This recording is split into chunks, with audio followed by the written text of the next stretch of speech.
afin que quiconque croit en lui ne périssait point. Amen. Amen. Ne périssait point.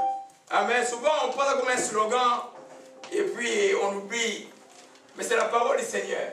Quand vous êtes dans le Seigneur, vous ne périrez jamais. Amen. Alléluia. Amen. Et dans les siècles présents et dans les siècles à venir. Alléluia. Amen. Le Seigneur est bon. On est un peu rentré tard. J'étais invité à une fête de mariage hier. Je suis quand même allé. On est croyant arrivé en retard. On est arrivé à 22h. Le mariage n'avait pas encore commencé. Après, j'avais mal aux oreilles tout le temps. Je devais quitter cet endroit le plus rapidement possible. On est rentré parce que les chrétiens ne comprennent pas que la vie chrétienne n'est pas une histoire de dimanche à l'église. C'est une vie. Vous ne pouvez pas voir Dieu à l'église et puis quand vous vous promenez à l'extérieur ou quand vous allez festoyer, Dieu n'est plus là. Amen. Alors souvent les gens ne comprennent pas.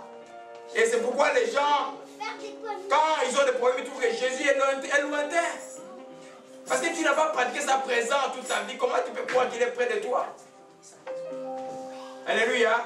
Quand nous pratiquons la présence de Dieu constamment, on peut être tranquille, mais bien aimé. Quand la calamité arrive, on peut crier, Seigneur, sauve-moi. Il te sauve parce qu'il est là. Mais si toi, dans ta conception, c'est même un concept. Des fois, tu ne crois même pas que c'est une personne, c'est un concept. C'est tellement loin que quand la calamité arrive, les solutions que tu as, c'est des solutions humaines. Les solutions humaines ne marchent pas. Alléluia. C'était quand même très regrettable ce que j'ai vu hier. J'ai perdu le sommeil. Je n'ai pas dormi jusqu'au matin parce que je ne comprends pas comment est-ce que je suis jusqu'aujourd'hui. Le Seigneur revient bientôt. Les gens ne comprennent pas c'est quoi être chrétien. Alléluia. Je suis arrivé dans l'église, j'avais envie de vomir. Parce que j'étais à 14 à l'église. Mais ce que j'ai vu le soir n'avait rien à voir avec ce que j'ai vu à l'église. Mais c'est la même fête qui continue. Alléluia. Dieu nous demande de faire des choix, mes bien-aimés. Alléluia. Là, Jésus n'est pas venu pour nous compliquer la vie. Il est venu nous rendre la vie très aisée. C'est pourquoi il nous a donné lui-même le Saint-Esprit qui est en nous pour nous aider à vivre cette vie que nous menons avec joie. Alléluia. Amen. À un moment, vous devez être amené à faire des choix dans la vie, mes bien-aimés. Alléluia. Parce qu'il y a deux esprits. Il y a l'esprit de Dieu et l'esprit du monde. Ces antimonies, ils ne peuvent pas y marcher ensemble. Alléluia. Alors nous allons continuer l'enseignement que nous avons commencé dimanche passé. Alléluia. Je paraissais très fatigué, mais quand j'ai dit à le faire, j'avais raison de dire que c'était un bon enseignement. Alléluia. Amen. Nous sommes dans Juge chapitre 16. Alléluia. Et nous continuons avec l'enseignement. Nous parlons de Samson. Je commence une série d'enseignements sur certains personnages de la Bible que l'Esprit m'a dit. Je commençais par Samson, on va y aller tranquillement. Amen. Et on a vu que Samson était un libérateur qui est venu à une époque donnée pour Israël. Et qu'il est venu comme les autres libérateurs que le Seigneur envoie. Incognito. Amen. Amen. Quand Dieu a parlé à la femme de Manoach, personne ne savait qu'il y avait un libérateur. La même chose que le Seigneur Jésus qui est venu. Je disais dimanche passé que il était né d'une femme stérile, de l'opprobre, de la honte, de ce qui est méprisé, peut jaillir et va jaillir la gloire de Dieu. Amen. C'est pas quand vous avez une situation amoindrie, ou une situation où les gens trouvent que vous ne valez rien, ou vous-même, devant vous, il y en a qui manquent même l'estime de soi, et ce qui n'est pas bon pour un chrétien. Amen. Et j'ai dit que de cette situation de mépris et de honte, Dieu va manifester sa gloire. Alléluia. On ne va pas revenir sur ça, je suis juste en train de soutenir nos bien-aimés qui n'étaient pas le dimanche passé. Et on a vu aussi que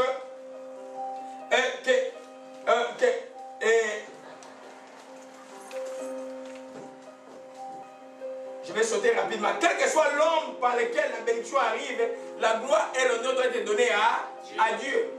Si tu ne comprends pas que c'est Dieu qui est l'auteur de toutes choses, tu vas appeler quelqu'un un gourou. Je vous ai parlé d'un mécanicien, je suis allé dans un garage, un homme très gentil, énergétique. Et puis, il voyait en train de lire la Bible, il dit, mais tu es chrétien? Oui, je suis chrétien. Il dit, moi aussi je suis chrétien, mais j'écoute beaucoup plus mon gourou. Et il m'a appris beaucoup de choses en Inde. Je dis, mais tu es chrétien? Tu as dit, oui, je suis chrétien, je suis catholique. mais mon gourou là m'a appris beaucoup de choses. J'ai dit, mais ces choses-là, quelle chose il t'a appris? Il m'a appris que l'amour, j'ai dit, mais l'amour c'est qui? L'amour ce n'est pas un acte, l'amour c'est quelqu'un, l'amour c'est Jésus-Christ. Alors si tu l'as, lui, que tu le connais personnellement, tu vas avoir l'amour en toi. Il m'a appris aussi que les plantes étaient des dieux et que je devais adorer, aimer les plantes. Vous ne pouvez pas faire de mal aux plantes. J'ai dit, non, là il t'a appris la fausseté. C'est pas ça. La création reste la création. Toi, nous et les plantes, nous sommes une création, mais nous, Dieu nous a donné l'autorité de dominer ce qu'il a créé dans la création. Amen. Dieu a créé seul l'homme à son image, il n'a pas créé la plante à côté de l'image de Dieu. Alors je continue une discussion avec lui de voir simplement que comment est-ce qu'aujourd'hui les gens peuvent avoir le nom du Seigneur et totalement être à côté. Alléluia. Amen. Amen. Et nous avons, je vais aller rapidement. On a vu que sa mission, la mission de Samson était une mission très difficile de provoquer l'ennemi pour faire tomber l'ennemi. Amen. Je disais que ce n'est pas lui qui provoquait l'ennemi, c'est l'Esprit de Dieu qui décidait pour provoquer l'ennemi. Alors n'allez pas provoquer l'ennemi vous-même. Pourquoi vous allez? Parce que vous êtes avec Jésus. Amen. C'est l'Esprit de Dieu qui doit te conduire. Amen. Lui, il a fait la première chose qu'il a fait, il a offensé la loi. Il était allé épouser une femme qui n'était pas israélite. Ses parents ne comprenaient pas. La Bible dit, on a vu dimanche passé que c'était pour, c'est que cela venait de l'Éternel, en fait de provoquer l'ennemi. Alléluia. Amen. Et on a vu aussi dimanche passé que Dieu utilise ce que tu as en main pour accomplir son plan. Un grand Dieu n'a pas besoin d'un super homme. Alléluia. C'est pour dans notre amoindrissement que Dieu se montre grand et puissant. Alors quand il y a des moments de... Et vous voyez que quand je cause avec les gens, quand tu vois que quelqu'un a tout ce que le monde a, à un moment il fait même prétendre avoir une certaine foi. Amen. Mais maintenant, commencez à lui retirer les béquilles là. Les béquilles de ceci, la béquille des maisons, la béquille de... Tu vas voir que c'est quelqu'un qui prétendait avoir la foi n'avait jamais eu la foi. Amen. Amen. Parce que c'est de la précarité que nous devons nous développer la foi. Vous savez qu'Abraham, quand Dieu lui a dit qu'il avait un enfant, qu'il devait avoir un enfant, Sarah était stérile. Il n'était pas en train d'avoir l'enfant. Mais dans cet état-là, lui, la Bible dit qu'il espéra contre toute espérance. Et il ne faiblit jamais dans la foi. Il s'est fortifié plutôt par la foi en donnant gloire à Dieu. Alléluia. On a vu ça dimanche, je ne vais pas revenir sur ça encore. Donc c'est que tu as en main, que ce soit le courage, que ce soit l'habilité que tu as donnée. Ne vivez pas une vie de comparabilité avec les autres. Moi je vais être comme lui. Non, non, non. Je vais être comme Dieu veut que je sois. Amen. Si ta vie est de te comparer avec ton prochain, tu vas avoir des problèmes dans la vie. Ça va être pénible, je vous dis. Il y a des chrétiens qui arrivent quelque part, même quand ils arrivent dans la vie des gens, dans la maison des gens, ils regardent les gens. Tu vas avoir des problèmes. Alléluia. Parce qu'on n'est pas des clones en Dieu. Dieu nous a créés uniques à son image.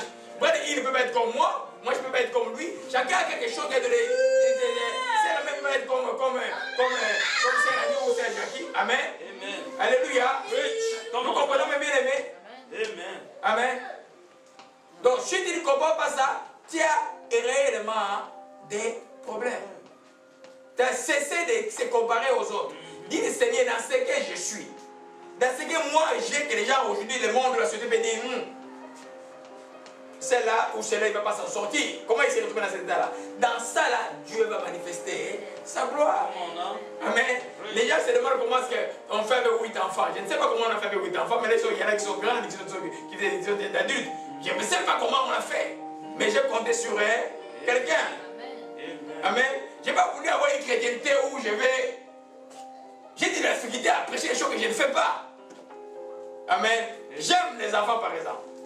Le poids de prier, beaucoup de femmes que j'ai priées qui n'avaient pas qui ne concevaient pas, ont eu des enfants. Oui. Parce que j'ai cette compassion de prier pour eux. Alors, si moi j'ai cette compassion que je ne rends pas grâce pour le nombre d'enfants que j'ai, il y a quelque chose qui ne va pas dans ma tête. Il y a quelque chose qui ne va pas. Vous savez que dans la chrétienté, tu ne peux pas aller faire les choses que tu ne fais pas. C'est très... À dire à l'autre de faire des choses que toi tu ne fais pas, c'est très très difficile. Je sais que Jésus a dit, ne suivez pas les pharisiens, faites ce qu'ils vous enseignent, ne faites pas ce qu'ils font. Mais le Seigneur pourrait montrer simplement que, écoute, même si tu ne suis pas l'exemple, ma parole est plus que tout, suivez ma parole. Mais un bon leader doit pouvoir prêcher par l'exemple. Que ce soit dans le monde ou dans le Seigneur, c'est la même chose. Alléluia. C'est ce qu'on a vu dimanche passé. Alléluia. Alors, on a commencé.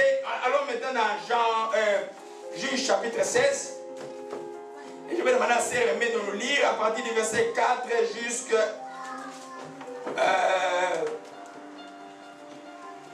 jusqu'au verset 16. Une très bonne lecture qui va résumer tout ce que nous allons enseigner aujourd'hui. Alléluia. Amen. Amen. Je lis au nom du Seigneur, Juge 16, verset 4. Après cela, il aima une femme dans la vallée de Sorek. Elle se nommait Délila. Les princes des Philistins montèrent vers elle et lui dirent, flatte-les pour savoir d'où lui vient sa grande force et comment nous pourrions nous rendre maîtres de lui. Nous les lierons pour le dompter et nous te donnerons chacun 1100 cycles d'argent. Délila dit à Samson, dis-moi, je te prie, d'où vient ta grande force et avec quoi il faudrait te lier pour te dompter.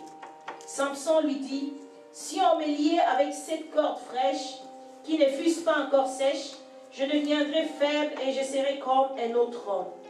Les princes des Philistins apportèrent à Délila 7 cordes fraîches qui n'étaient pas encore sèches, et elle le liait avec ses cordes. Or, des gens s'étaient en embuscade chez elle, dans une chambre. Elle lui dit, les Philistins sont sur toi, Samson.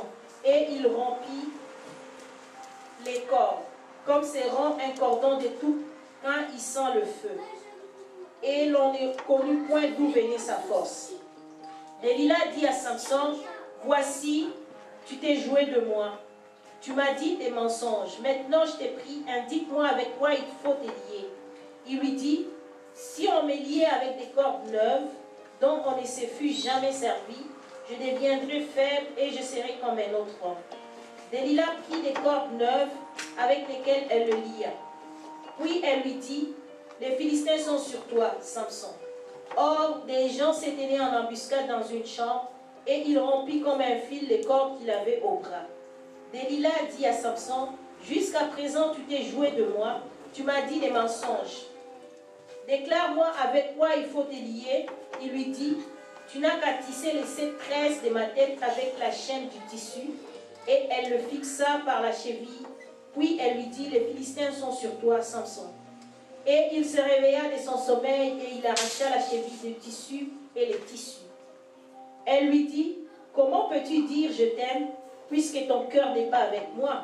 Voilà 3 fois que tu t'es joué de moi et tu ne m'as pas déclaré d'où vient ta grande force. Comme elle était chaque jour à le tourmenter et à l'importuner par ses instances, son âme s'impatientant à la mort. Amen. Amen. Amen. Amen. Alors, je fixe juste le contexte. Samson, quand il a commencé sa mission, il a épousé d'abord une femme étrangère. Et puis, il a donné une énigme le jour de son mariage pour une provocation aux gens qui étaient venus. Une énigme qui disait simplement du fort et sorti ce qui est tout. Les gens devaient trouver la solution. Et puis, les gens, s'ils ne trouvent pas la solution, ils devaient donner 30 habits tout neufs. Vous savez, à l'époque, un habit, avoir 2, 3 habits, c'était une richesse, vous savez ça. Alors, finalement, il n'a pas pu. Les convives ont mis la pression sur la première femme. Je dis, si tu ne nous dis pas l'énigme, nous allons te prier, toi avec ton père. Finalement, la femme a dit à ces gens-là l'énigme et c'était la première provocation. Samson, qu'est-ce qu'il a fait? Il est allé la tuer, 30 personnes, 30 Philistins, il a donné des habits aux autres.